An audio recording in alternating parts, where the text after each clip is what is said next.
Mulai, kami ingin menceritakan asal-usul Kota Blitar.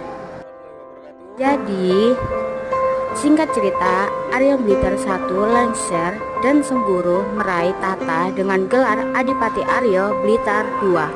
Akan tetapi, pemberontakan kembali terjadi. Arya Blitar II dipaksa turun oleh Joko Kandung, putra dari Arya Blitar I. Kepemimpinan Joko Kandung dihentikan oleh kedatangan bangsa Belanda.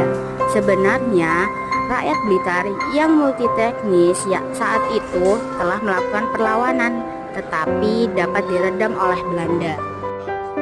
Kota Blitar mulai berstatus kota praja pada tanggal 1 April 1906. Pada tahun itu juga dibentuk beberapa kota lain di Pulau Jawa, antara lain Batavia, Buitenzorg, Bandung, Cirebon, Kota Magelang, Semarang, Salatiga, Madiun, Surabaya, dan Pasuruan. Statusnya sebagai Jimens, selanjutnya di Blitar juga dibentuk Dewan Kota Praja Blitar yang beranggotakan 13 orang dan mendapatkan subsidi sebesar 11.850 gulden dari pemerintah Hindia Belanda. Untuk sementara, jabatan wali kota dirangkap oleh Residen Kediri. Pada zaman pendudukan Jepang berdasarkan Osamu Seirei tahun 1942, kota ini disebut sebagai Blitar-shi dengan luas wilayah 16,1 km persegi dan dipimpin oleh seorang Shi-chou. Selanjutnya, berdasarkan ketentuan dalam Undang-Undang Nomor 17 1950, Kota Blitar ditetapkan sebagai daerah kota kecil dengan luas wilayah 16,1 km persegi. Dalam perkembangannya, nama kota ini kemudian diubah lagi menjadi Kota Madya Blitar berdasarkan Undang-Undang Nomor 18 1965. Berdasarkan peraturan pemerintah, luas wilayah Kota Madya Blitar ditambah menjadi 32,58 km persegi, serta dikembangkan dari 1 menjadi 3 kecamatan dengan 20 kelurahan. Terakhir, berdasarkan Undang-Undang Nomor 22 1999, nama Kota Madya Blitar diubah menjadi Kota Blitar.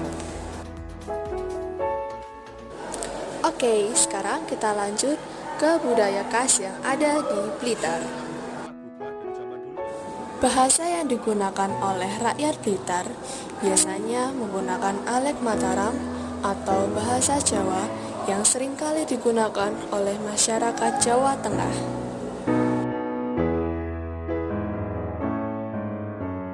Tari Emprak. Tari Emprak adalah jenis pengembangan kesenian rakyat Emprak berupa seni peran yang mengangkat pesan moral diiringi dengan musik yang biasanya berupa sholawatan. Emprak tradisional dimainkan oleh 9-15 orang, semuanya lelaki. Tema diambil dari kejadian di masyarakat seperti kawin lari, kawin paksa, persilihan rumah tangga, dan sebagainya yang diakhiri dengan pesan-pesan dan hikmah dari cerita yang dipentaskan.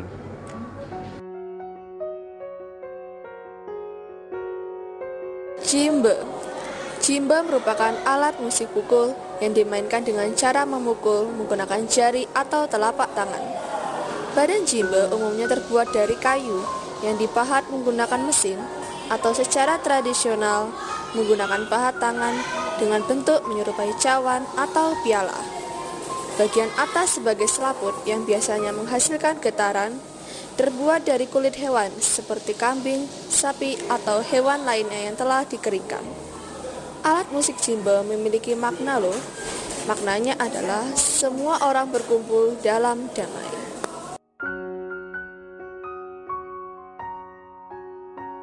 Selanjutnya, kuliner khas di daerah Blitar yaitu soto Bok Ireng. Wah, kayaknya enak banget nih. Ada yang keroncongan gak nih?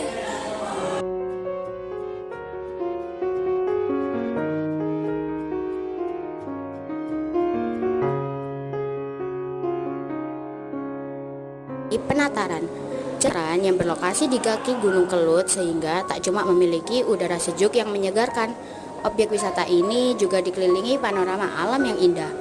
Candi Penataran sendiri merupakan kompleks candi terbesar yang ada di Jawa Timur dan telah berdiri sejak zaman Kerajaan Singasari dan Majapahit.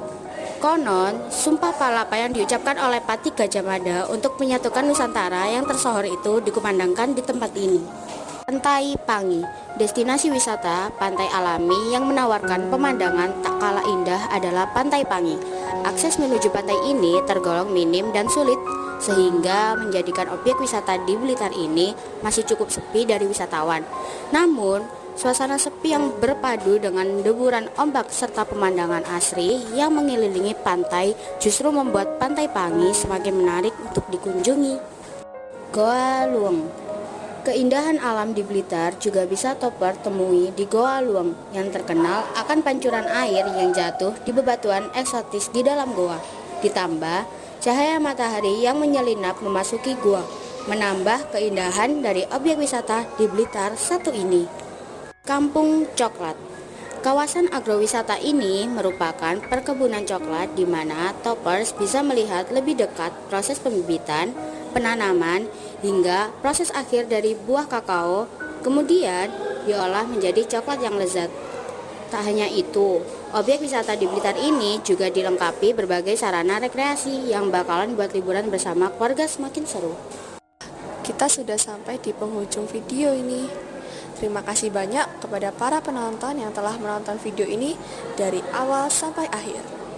Oh ya, jangan lupa di like ya dan subscribe untuk mendukung kami semua. Membiarkan 100 bunga mekar dan 100 aliran pemikiran bersaing adalah kebijakan untuk mempromosikan kemajuan seni dan ilmu pengetahuan dan budaya yang berkembang di tanah kita.